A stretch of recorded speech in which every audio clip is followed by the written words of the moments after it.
The Bell Witch. I didn't grow up believing in witches.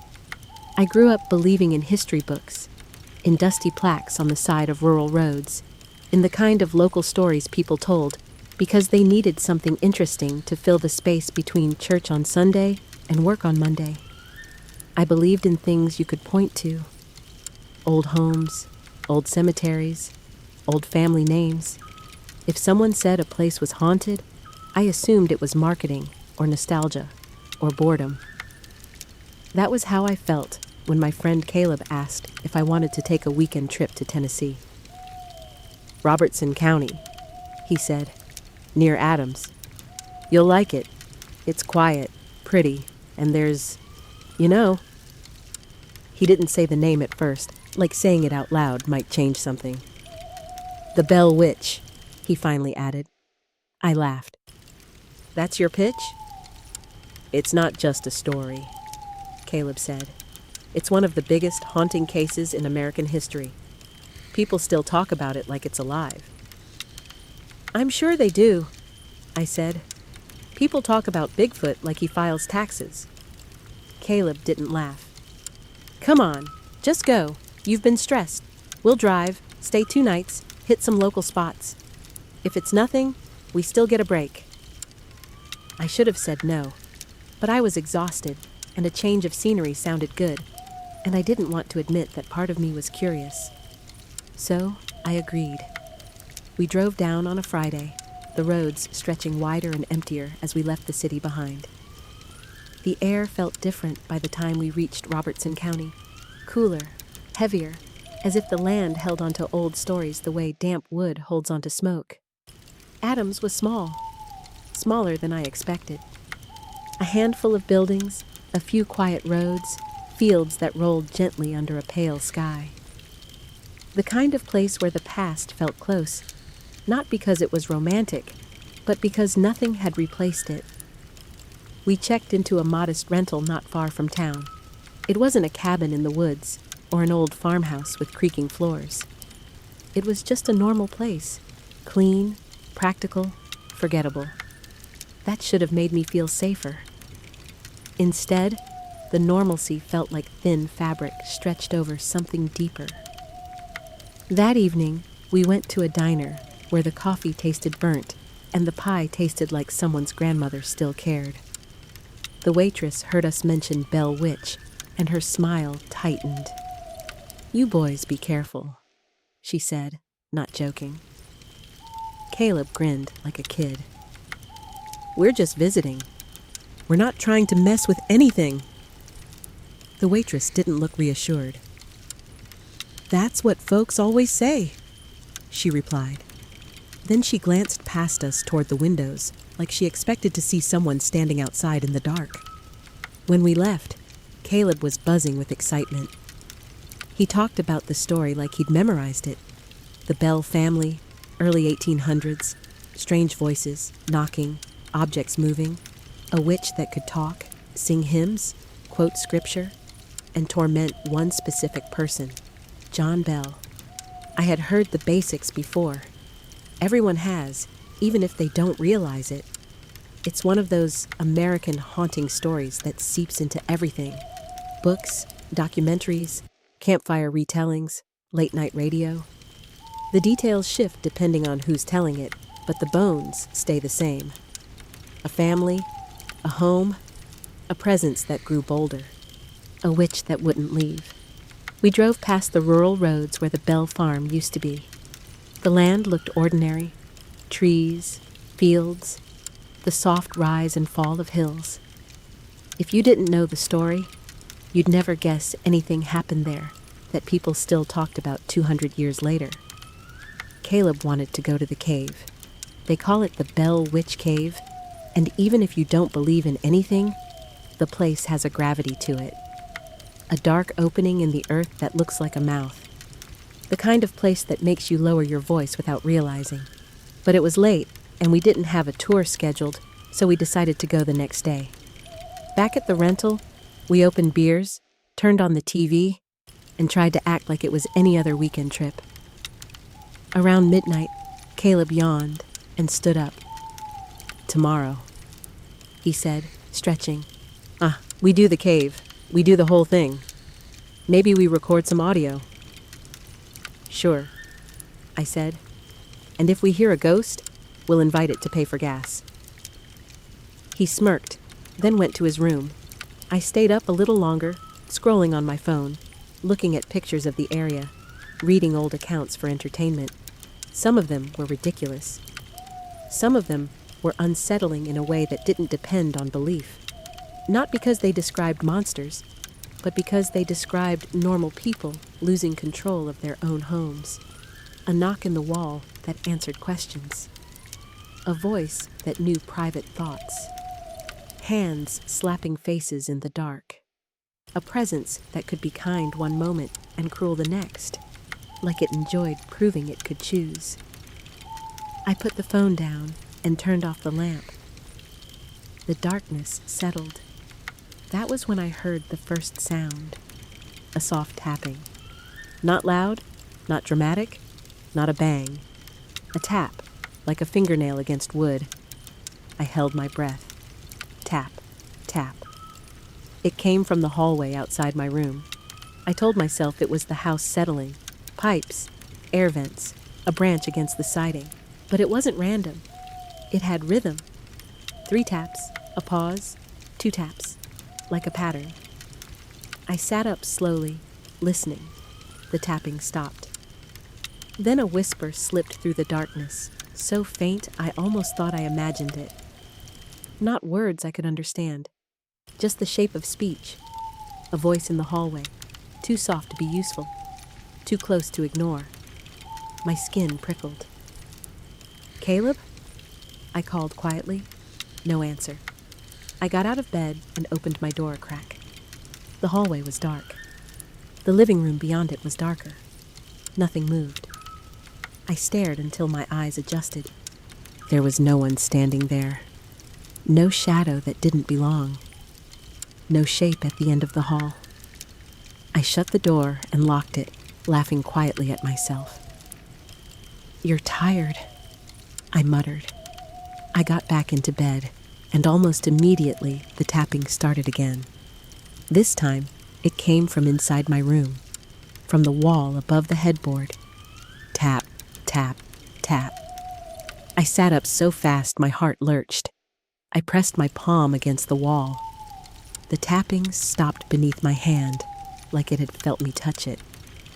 Then, on the other side of the wall, still inside my room, still too close, it tapped again, slightly higher, like something moving upward. A chill crawled across my shoulders. I grabbed my phone and turned on the flashlight. The beam cut across the room, bright and steady, showing nothing but paint, furniture, my own shaking hands. I kept the light on until I fell asleep with it in my grip.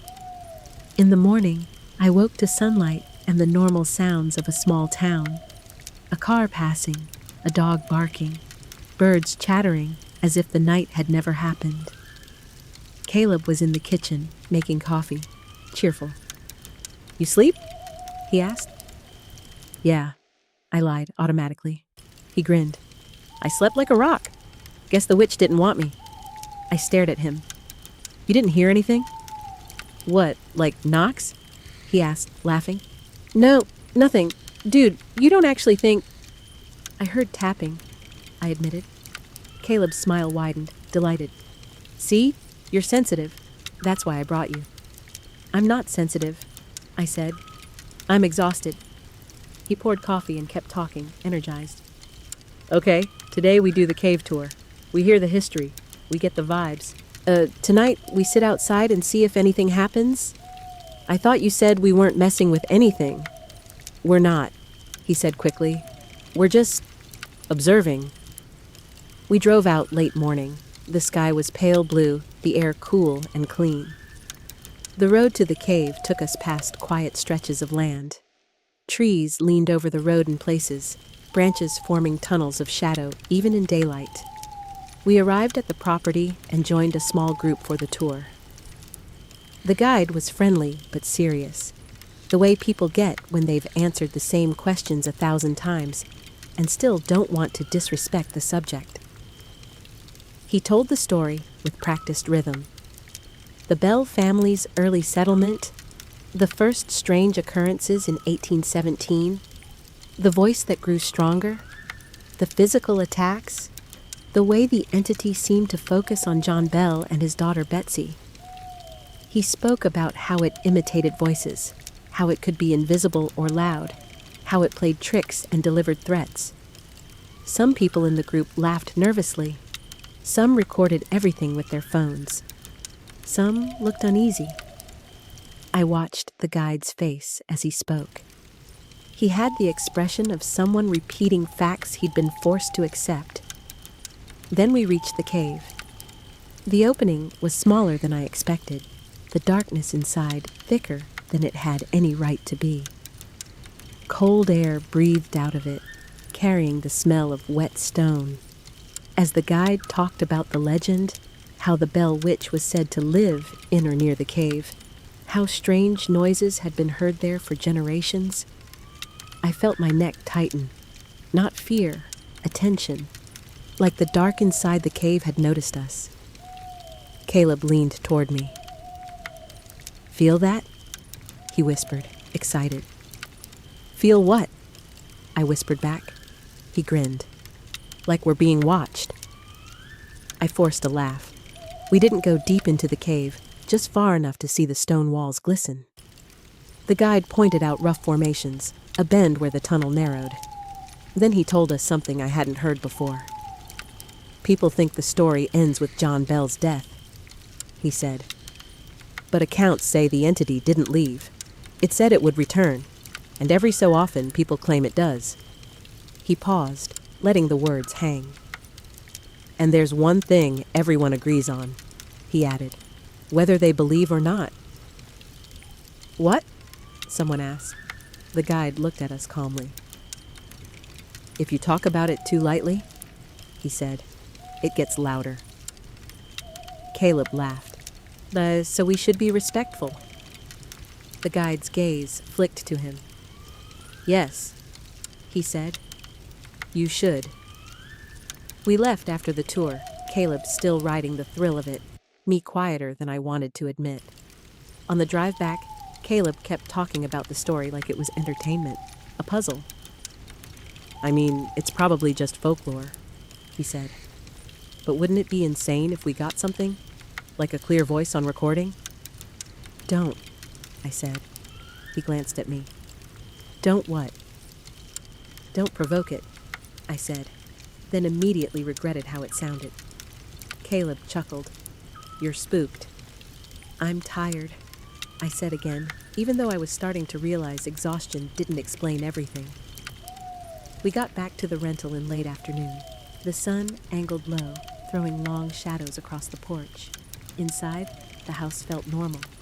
Too normal. That night, after dinner, Caleb insisted we sit outside on the porch with our phones recording audio, just in case. We kept the porch light on. The air was chilly. The road in front of the house was empty. Caleb joked quietly at first, but the night drained his humor. The longer we sat, the more the quiet seemed to press against us. At 11:30, the porch light flickered. Caleb looked at me, grin fading. "Probably a bug," he whispered. The light steadied. Then, from the yard, came a sound like someone clearing their throat. Soft, human, too close to be the wind. Caleb froze. "Hello?" he called, voice suddenly uncertain. Silence. Then a whisper drifted through the darkness, as if spoken from just beyond the porch steps. Not loud enough to make out, but unmistakably a voice. Caleb's mouth opened and closed. I didn't move. My skin prickled with the same instinct I'd had in the cave, the sense of attention. The whisper came again, clearer this time, and I caught a word. "Betsy." My blood turned cold. Caleb's eyes snapped to mine. "Did you hear that?" he mouthed. I nodded once, unable to speak. We sat perfectly still. The yard was a dark, empty stretch of grass and trees. No one stood there. The road was empty. The porch light buzzed faintly. Then came the tapping. Tap, tap, tap. From the porch railing, inches from Caleb's hand. He jerked his hand back so fast he nearly knocked over his drink. The tapping moved, not randomly. It traveled down the railing toward the steps, like fingers walking. Tap, tap, tap. Caleb's face had gone pale. "Okay," he whispered. "Okay, that's enough." I stood up slowly. "Inside," I said. We went inside and locked the door. Caleb tried to laugh it off, but his laugh sounded thin. "It's probably—" he started. The tapping came again, this time from inside the house, from the wall in the living room, directly behind the couch. Tap, tap. A pause. Then, like a reply to an unseen question, tap, tap, tap, tap. Caleb stared at the wall. "Is this—" he whispered. The tapping stopped, and in the sudden silence, a voice spoke from somewhere in the room, soft as breath, clear enough to understand. "You came looking." Caleb's mouth dropped open. I couldn't move. The voice didn't sound like an old woman. It didn't sound like a demon. It sounded like something that had learned how to speak by listening to people for a very long time. Caleb swallowed hard. "Who are you?" A pause. Then the voice answered, almost amused. "Who do you think?" The porch light outside flickered again, and for a moment the windows reflected our faces like pale masks. Caleb backed away from the wall. "I'm leaving," he whispered. The voice laughed, not loudly, just a small, dry sound, like a chuckle in the back of the throat. "You can leave," it said, "but you brought it with you when you spoke the name." I felt the room tilt, the air suddenly colder, heavier. Caleb shook his head. No, that's not—" Tap, tap, tap. The sound came from the ceiling above us now, like someone walking across the attic. We didn't have an attic. I looked up anyway. Caleb grabbed my arm. His fingers were trembling. "We're going," he hissed. We threw on shoes, grabbed keys, and bolted for the door. As soon as Caleb's hand touched the knob, the lights in the living room went out. Not a flicker. Out. The house fell into darkness so complete it felt like a hand over our eyes. In the dark, the voice whispered again, right beside my ear. "Don't turn your back." I froze. Caleb yanked the door open, and cold night air rushed in. We stumbled onto the porch light flickering weakly overhead. The yard beyond was empty. But the feeling I had now, the feeling that something stood just behind us, was so strong it made my knees weak. Caleb pulled me toward the car, and as we ran, the tapping followed us along the porch boards like invisible footsteps keeping pace. Tap, tap, tap. A pause. Then quietly, like a promise, "See you tonight." We didn't stop running until the car doors slammed shut and the engine roared to life. Caleb's hands shook so badly he missed the ignition twice. When the car finally started, he threw it into reverse without looking, gravel spraying as we backed down the drive. The porch light flickered wildly behind us, stuttering like it was struggling to stay awake. The moment the tires hit the road, the whispering stopped. The silence that followed was worse. Neither of us spoke for a full minute. Caleb's breathing came fast and shallow, his eyes locked on the road like he expected something to step into it. "You heard it," he finally said. It wasn't a question. "Yes," I replied. My voice sounded wrong to my own ears, thin, distant. Caleb swallowed. "It said my name." "No," I said slowly. "It said Betsy." He glanced at me, confused. "So?" "So Betsy Bell," I said. "John Bell's daughter." The color drained from his face. We drove in silence until the rental disappeared behind a bend in the road. The farther we got, the more my body expected the tapping to return. On the dashboard, in the vents, under the seats. It didn't. When we reached the edge of town, Caleb pulled into a gas station and shut off the engine. The sudden quiet made my ears ring. "We should leave," he said. "Like, now. Tonight." "It followed us to the porch," I said. "What makes you think distance matters?" He stared at his hands. "Because it hasn't followed us yet." That word, "yet," settled between us like a threat. We agreed to pack and leave at first light. Neither of us wanted to drive exhausted, and neither of us wanted to go back into that house in the dark. We slept in the car in the gas station lot, seats reclined, lights blazing overhead, with the sound of trucks coming and going anchoring us to reality. I didn't sleep much. Every time I drifted off, I dreamed of tapping. Not loud, not violent, just patient, like a countdown. At dawn, we returned to the rental. The house looked normal in daylight.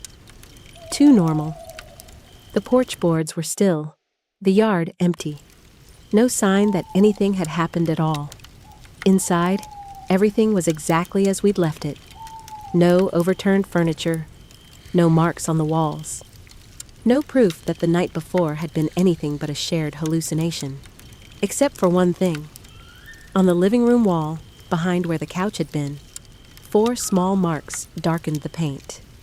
Perfectly round, perfectly spaced, like fingertips. Caleb swore under his breath. We packed fast. No jokes, no commentary. Just bags thrown together, doors left open, keys clutched tight. I avoided looking at the walls, avoided listening too closely to the house. As we were leaving, Caleb stopped at the doorway. "You ever notice?" he said slowly. "How it never said what it was?" I shook my head. It didn't need to. He nodded once, then stepped outside. We didn't go home right away. We crossed state lines, changed routes, stopped only when we had to. The farther we got from Adams, the more the tension eased, like pressure bleeding out of a sealed container. By the time we reached my apartment late that evening, we almost believed we were safe. Almost. Caleb insisted on staying the night. Neither of us wanted to be alone, and I didn't argue. We ordered takeout, turned on every light, left the TV murmuring quietly in the background. Around 10 p.m., Caleb laughed nervously. "This is stupid," he said. "We're letting a story get in our heads." I wanted to agree. At 11:17, my hallway light flickered once. Caleb froze mid-sentence. At 11:20, something tapped softly on the wall. Not 3 times, just once. I stood up slowly. "Don't answer," I whispered. Caleb nodded, eyes wide. The tap came again. Same spot, same pressure. Then, from the kitchen, came a sound like someone clearing their throat. Caleb backed away. "No," he said softly. "No, no, no." A voice spoke, clearer than before, familiar now. "You left without saying goodbye." My stomach dropped. "You came to listen," the voice continued calmly. "You came to watch. You came to repeat the story." Caleb shook his head violently. "We didn't invite you." A pause, then a soft, amused sound. "You spoke the name."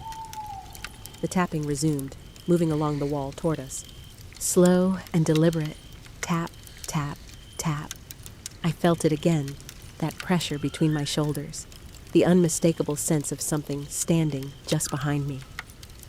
"Don't turn around," the voice whispered. I didn't. Caleb grabbed my arm. "It's here," he hissed. The pressure shifted, heavier now, closer. The air grew colder, thick with that same damp, ancient smell I'd noticed near the cave. "You've always liked stories," the voice said. "You carry them, you tell them, you keep them alive." The tapping stopped. Then something brushed my hair. Not a grab, a touch. Testing. I couldn't breathe. Caleb shouted, "Leave us alone!" The apartment lights went out. In the darkness, the voice sighed. So loud, it said. Always so loud. A sharp crack echoed through the room as something struck the wall. Caleb cried out, stumbling backward. I heard him hit the floor.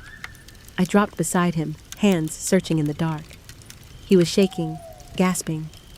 The voice spoke again, closer than ever, right behind my ear. This is how it started, it whispered. In a house, in a family, in a place that thought it was safe. I felt a presence lean in, immense and patient.